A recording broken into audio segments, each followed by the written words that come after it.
గురువుగారు, దేవి నవరాత్రుల్లో 6వ రోజు అమ్మవారు ఏ రూపంలో దర్శనం ఇవ్వబోతున్నారు? ఏ ఏ నైవేద్యాలు పెట్టుకోవాలి? బెజవాడ కనకదుర్గమ్మ తల్లి కొండపైన మన బెజవాడ దుర్గామల్లేశ్వర దేవాలయంలో 6వ రోజు లలితాదేవి అలంకారంలో దుర్గమ్మని అలంకారం చేస్తారమ్మా. అసలు లలితాదేవి గురించి ఆంధ్రదేశంలో తెలుగు వాళ్ళకి ఎవరికి చెప్పకూడదమ్మా. తెలంగాణలో కానీ వరల్డ్లో కానీ లలితాదేవి జోలికి వెళ్ళకూడదు. ఎందుకని? లలితాదేవి తెలియని వాళ్ళు ఎవ్వరూ ఉండరమ్మా. ఆడవాళ్ళంతా కుమ్మేస్తారు మమ్మల్ని.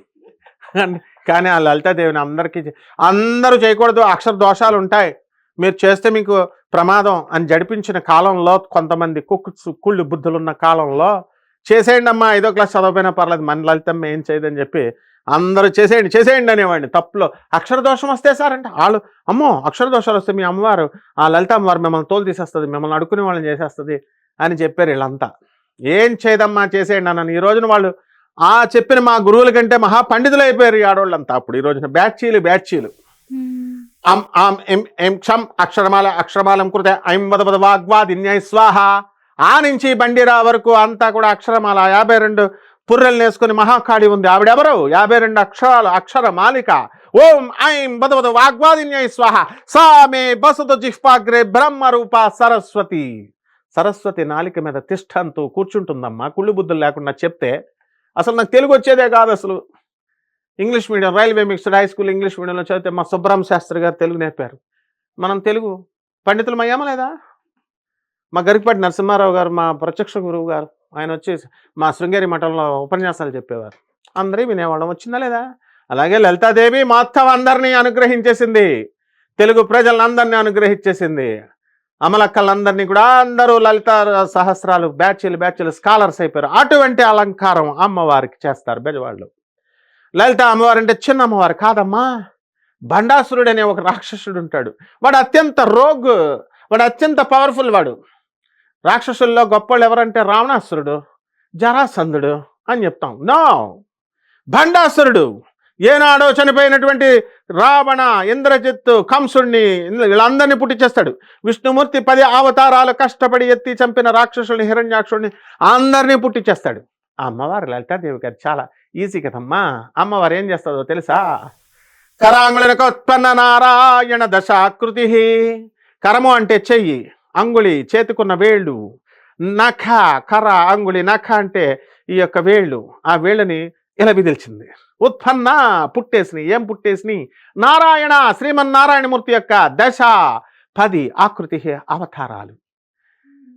కరాంగుళినకోత్పన్న నారాయణ దశాకృతి అంటే విష్ణుమూర్తి 10 అవతారాలు ఎత్తి కష్టపడి చంపిన రాక్షసులందరినీ బండాసురుడు ఒక్క నిమిషంలో పుట్టిస్తే, ఆ అమ్మవారు లలిత అమ్మవారు ఒక్క లిప్తపాటి క్షణంలో శబాస్రా బిడ్డ. వాడు కూడా మరి అమ్మవారి బిడ్డే కదా, కాకపోతే రాంగ్ రూట్ ఏరుకున్నాడు మనకులాగా. ఆస్తులు కావాలా, డబ్బులు కావాలా, పిల్లలు కావాలా అని కోరుకున్నట్టుగా కోరుకుంటే అమ్మవారు వాడిని ఖతం చేసేస్తుంది.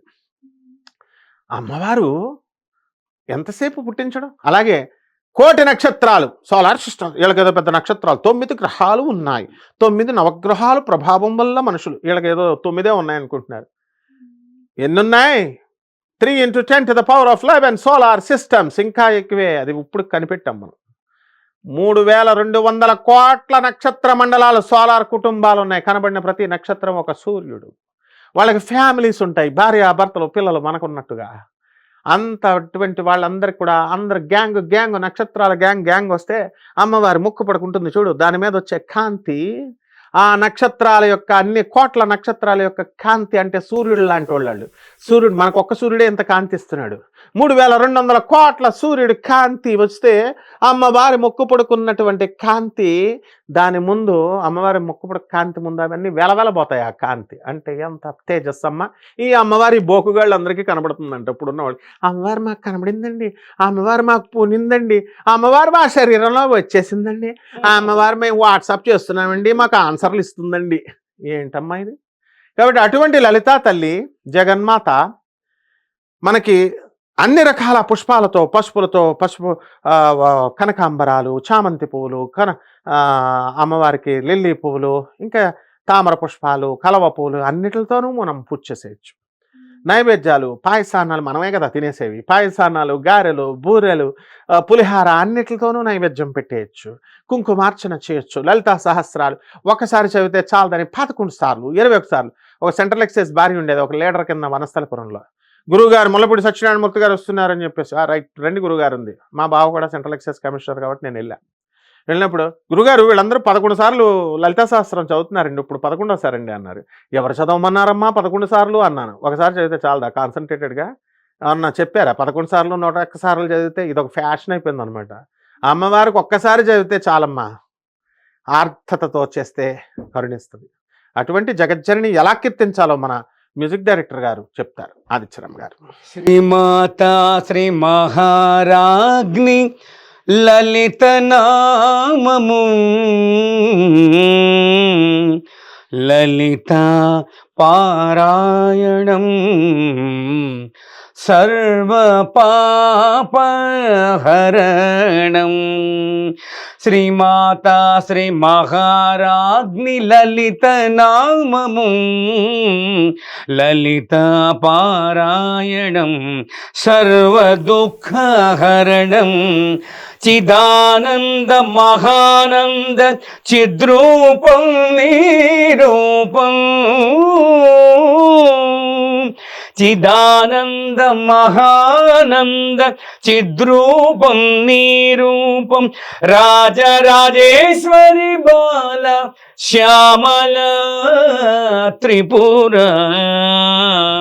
సర్వశక్తి రూపం లలిత సహస్రనామం సర్వశక్తి రూపం లలిత సహస్రనామం సకల దేవతా స్వరూపం లలిత సహస్రనామం. శ్రీమాత శ్రీ మహారాజ్ఞి లలిత నామము లలిత పారాయణం సర్వ పాపహరణం. ఓం గుడాన్న ప్రీత మానసాయై నమః. ఓం దధ్యన్నాసక్త హృదయాయై నమో నమః. ఓం సామగాన ప్రియాయై నమో నమః. ఓం శ్రీలలిత పరబ్రహ్మణే నమః. సామగాన ప్రియ అంటే ఇలా సంగీతం అంటే ఆమెకు ఇష్టం కాబట్టి మామూలుగా సినిమాల పిచ్చితో మా ఆదిత్యరామ్ గారు తన జీవితాన్ని అంకితం చేసినటువంటి ఆయనకి ఎన్నో సినిమాలు, కొత్త రంగుల ప్రపంచం, అలా చాలా సినిమాలు తీశారు మంచిగా. ఆయన సొంత మ్యూజిక్ రైటర్, లిరిక్ రైటర్, తన సొంతంగా రాసుకుంటారు, డైరెక్టర్ ఆల్సో. ఈ రోజున హేమా హేమీల్ లాంటి హీరోస్తో వాళ్ళకి అందరికీ చేసి పెట్టారు. నీతూ అంబానీ గారే చక్కగా ఆశీర్వదించి మన ఆశ్రమంలో, ఆనంద్ మార్గ ఆశ్రమంలో ఆయనకి ఉండేలాగా చక్కగా చేసి ఒక అవకాశాన్ని కల్పించారు. లలితాదేవి కాబట్టి, ఆమె మహాతల్లి కాబట్టి. మరి అలా అమ్మవారు చూపిస్తుంది. అలాగే గుడ అన్న అంటే ఏంటి? బెల్లం మొక్క నైవేద్యం పెడితే మనకి చదివిచ్చింది, మనకి ఎంతో కొంత ఇచ్చింది కదా అందరికీ. ఇదివరకు ఎలాగా గుడాన్నమే పెట్టేవాళ్ళం మనం, బెల్లం వండిన అన్నం. ఇప్పుడు 9 రకాల నైవేద్యాలు, పిజ్జాలు, బర్గర్లు కూడా ఆర్డర్లు ఇచ్చి పెట్టేస్తున్నారు అమ్మవారికి. కాఫీ, టీ అనురాధ పౌడవాళ్ళు పెడుతుంది ఇప్పుడు కూడా కాళికాదేవికి. నేను తిన్న ప్రతిదీ పెడతానంది, కాఫీ, టీ అన్ని, కూల్ డ్రింక్లు అన్నీ. తప్పులేదు, పెట్టుకోవచ్చు. మటన్లో, చికెన్లో పెట్టకండి అమ్మా, బాగుండదు. భక్త కన్నప్పలం కాదు మనము, అమ్మవారి తోలు తీసేస్తుంది. మామూలుగా అసలు బలి, యానిమల్ సాక్రిఫైస్, బర్డ్ సాక్రిఫైస్ అసలు అమ్మవారు ఒప్పుకోదు. మన తల్లి మనల్ని కోసేసి ఇంకొక కొడుకుని కోసేసి అన్నం పెడితే ఒప్పుకుంటుందా? ఆమెకు మనం పెట్టేది ఏంట్రా బోకునా కూడా కల్లారా? ఆమె వచ్చి తినేస్తుంది ఊరి మీద వచ్చి కావాలనుకుంటే. ఈ చెప్పే ఈ మేకలను కోసి, కోళ్ళను కోసే వాళ్ళని వీళ్ళని పిక్కు తినేస్తుంది. అందులో గ్యారంటీ, డౌట్ లేదనమాట. మేము తాంత్రికలం, మా పంచబలలు ఇవ్వాలి, పావురము, మేకల్ని, కోళ్ళని ఇవ్వాలనే వాళ్ళని అలా పిక్కు తినేస్తుంది. వాళ్ళకందరికీ ఒకసారి తోలు తీసేస్తుంది. ఒకడికేమో కాలు తీసేసింది, ఒకడికేమో గుళ్ళ నుంచి బయటికి గింటేసింది. రకరకాలు చేస్తుంది అమ్మ. అమ్మవారికి కళ్ళు తెరిచేసింది. అందువలన ఆ లలితాదేవి యొక్క కృపా కటాక్షంతో, దుర్గాదేవి అంటే ఏంటి? భయం, వణికిపోవాలి దుర్గమ్మ. లేదా దుర్గమ్మ వీళ్ళ ఫ్రెండ్ లాగా చెప్తున్నారు, తోలు తీసేస్తుంది అనమాట. కాబట్టి ఈ రకంగా అమ్మవారిని లలితాదేవి రూపంలో చేసుకోవచ్చు. ధన్యవాదాలు.